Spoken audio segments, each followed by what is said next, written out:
მოგესალმებით, ვიმყოფებით თანხმობის ფონდის მიერ ორგანიზებულ ყოველწლიურ საზაფხულო სკოლაში მწვანე აკადემიაში და მწვანე აკადემიის წლევანდელი თემა იყო სოციალური და გარემოსდაცვითი სამართლიანობა, შეზღუდვები და შესაძლებლობები. სხვადასხვა თემებთან ერთად წელს ერთ-ერთი მთავარი თემა იყო ევროპის ქვეყნებში მემარჯვენე და პოპულისტური ძალების გაძლიერება და მათი მოსვლა პოლიტიკაში. და ამ თემაზე სასაუბროთ მწვანე აკადემიაში ჩამოსულია პოლონელი სოციოლოგი და მემარცხენე მოძრაობის კრიტიკული პოლიტიკის დამფუძნებელი Slawomir Sierakowski. So to start our conversation directly about the right-wing populists in Europe, we see that in the last decade and a half, the right-wing populist parties in Europe, especially in Eastern Europe maybe, have become more and more powerful, and they have become governments, or they're constituting governments, they are in coalitions, they are the main oppositional parties.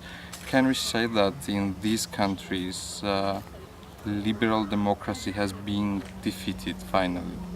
Okay, first of all, we have to distinguish between democracy and liberalism, because this marriage is quite new. It's actually the post-war combination, liberal democracy. And what populists attack is rather liberalism than democracy. Because if they try to take over judiciary, public media, to control NGOs, actually to control every independent institutions, like if they attack separation of power, they attack liberal tradition.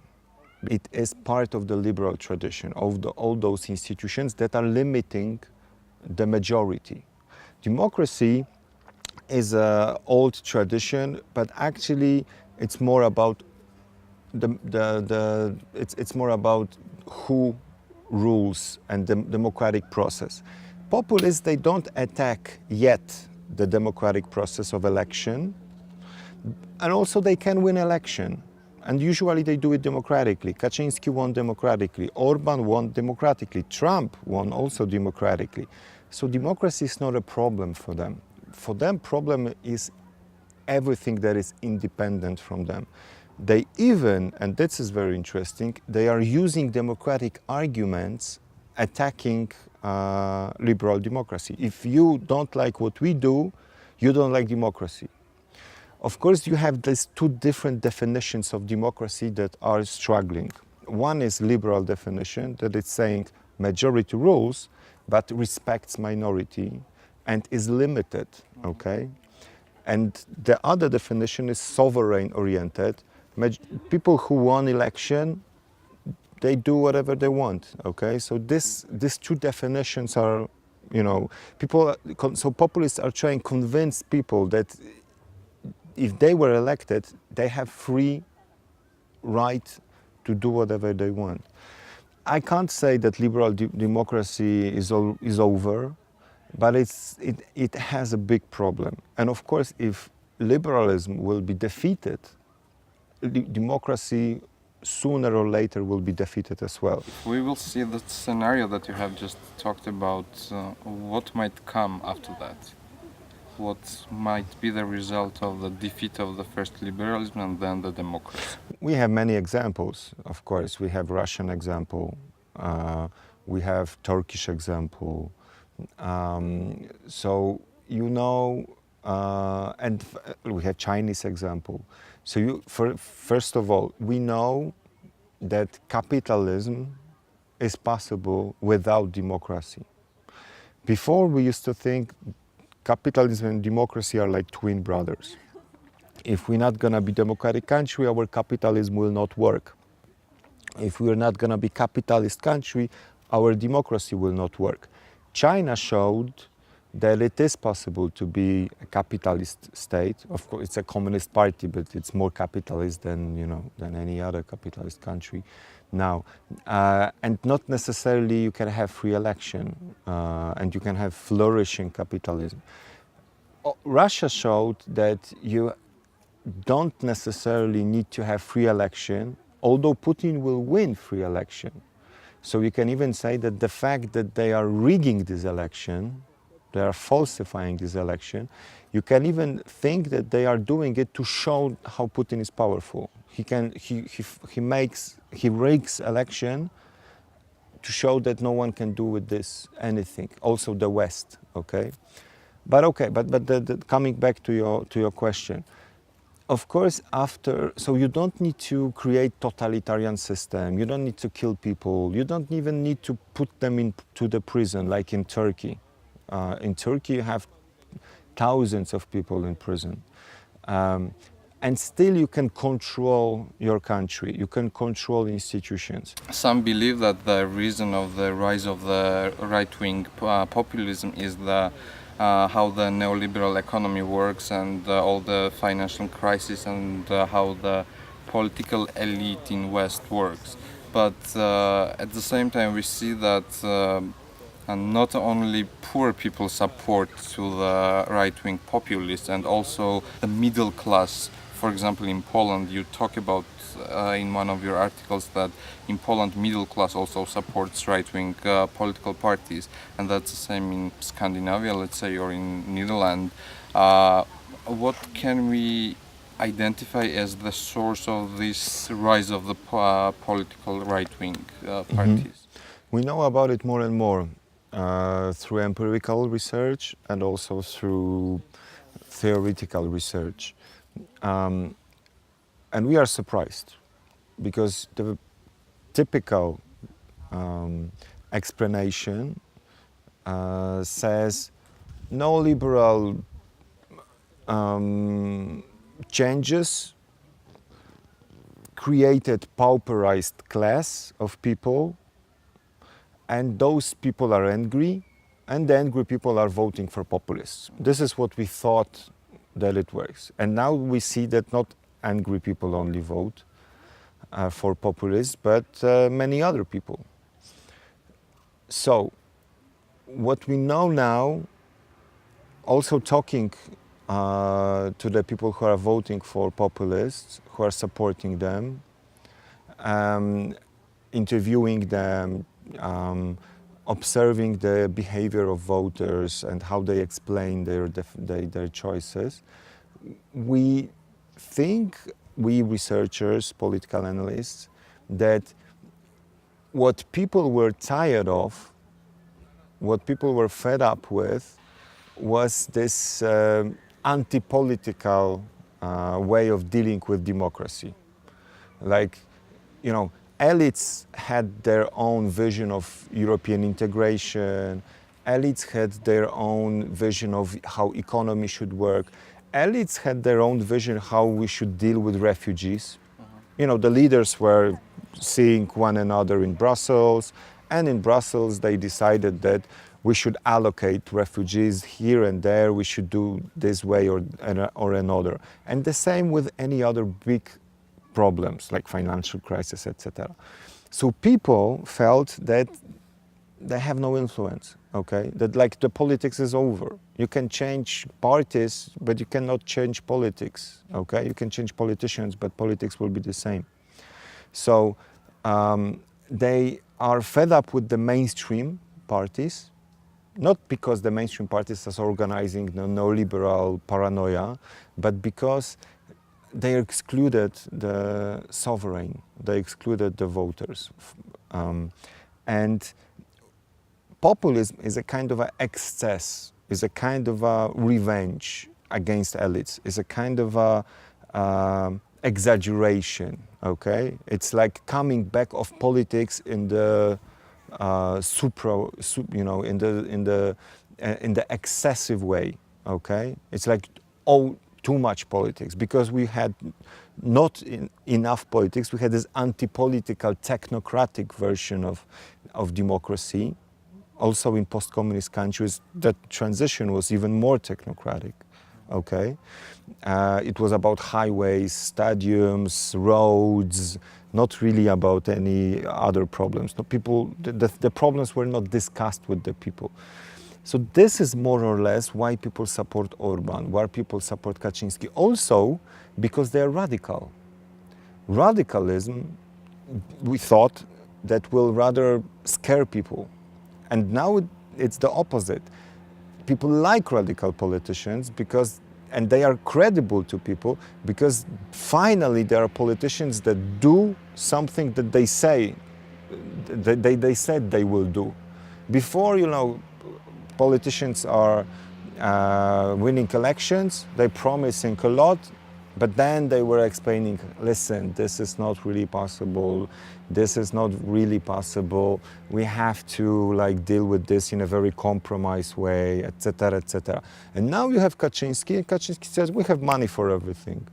We're gonna fund this, we're gonna fund that, we're not gonna take refugees, and the Brussels cannot tell us what we do. People like it because finally there are politicians who have influence. So voting for them, you think that you have an influence. More or less it works this way. Also, in one of your last articles, you talk about the differences between the Western European countries and the Eastern European countries when it comes to right-wing populism. What are the key differences in this comparison? First of all, if you compare Eastern Europe with Western Europe, let's put aside for a moment Northern and Southern part, you see that there are two really different realities. Well, the first impression is populists are everywhere. You have Trump in USA, you have Putin in Russia, you have Erdogan in Turkey, you have, Orban, Kaczynski, Marine Le Pen. They're everywhere, more or less, okay? But if you look who really rules, you see that in Western Europe, there is no even one country when the head of the state is a populist politician. You have, only in two you have them in the coalition, Austria and Switzerland. But if you look at Eastern Europe, in 7 out of 15 countries, beginning with Baltic state, ending in Macedonia, so this part I would call Eastern Europe, they rule. In 2 more they are in coalition, and in 3 more they are the largest opposition party, okay? So you see that it's really there are 2 different parts of the continent.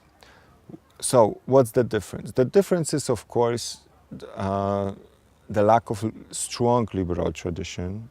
It's a Western tradition. John Locke was English, not Polish. Okay, Thomas Hobbes was English, not Hungarian. Countries that regained independence 1989, so not like in France that they were independent always, okay? They have different attitude to the question of patriotism. They are more nationalist-oriented, nation-oriented generally. So when you come to them and you're saying, listen, Brussels, we should take part of our sovereignty and accept the fact that in Brussels someone will decide about this and that.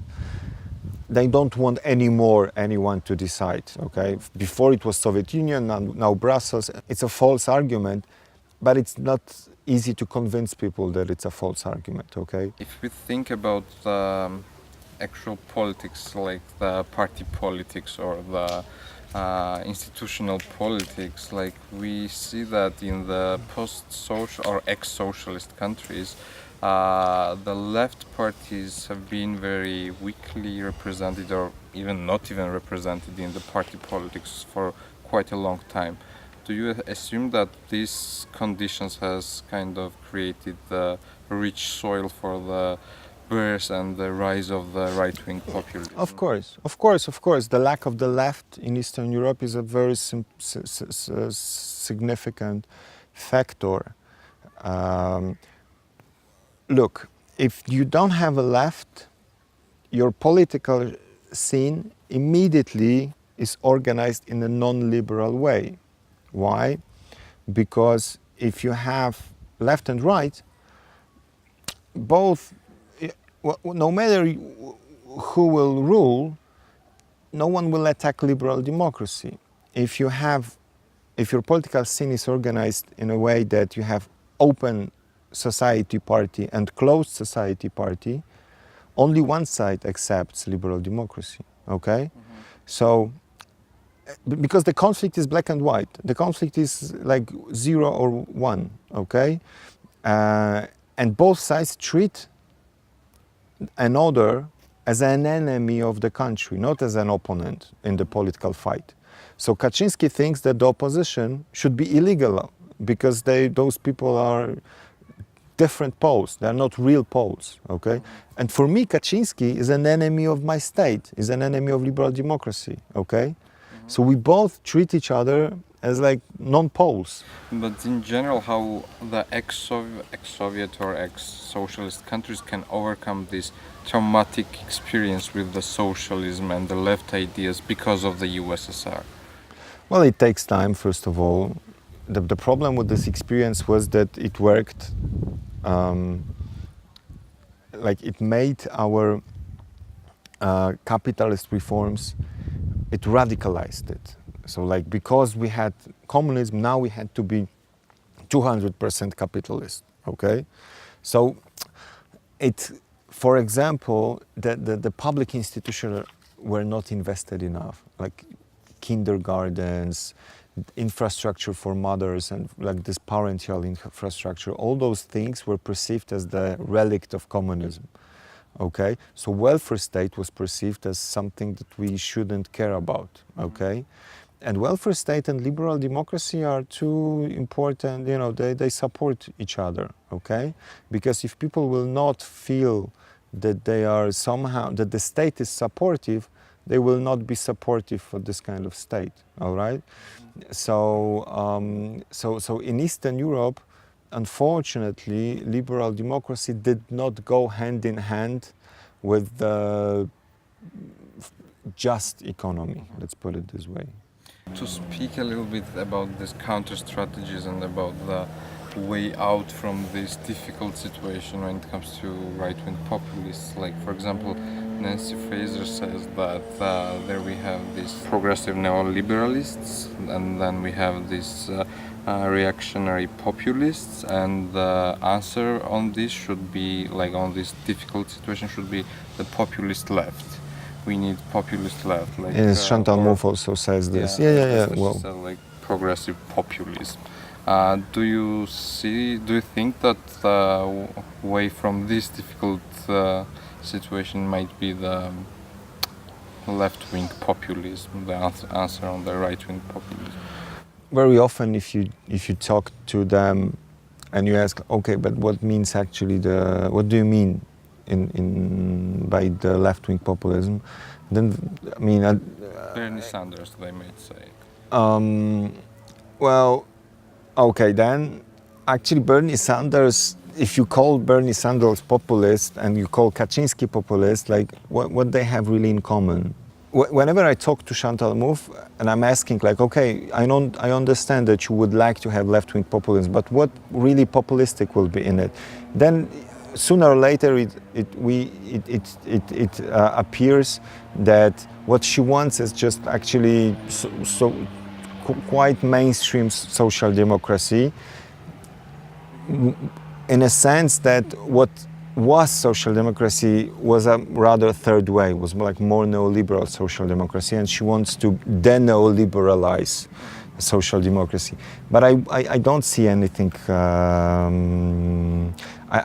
mean, I wouldn't say that I would like left to be populistic, but because left to be populistic would mean, again, something very anti-liberal. Unfortunately, no one is really smart when it comes to this problem. I mean, I read all the important analysis about populism.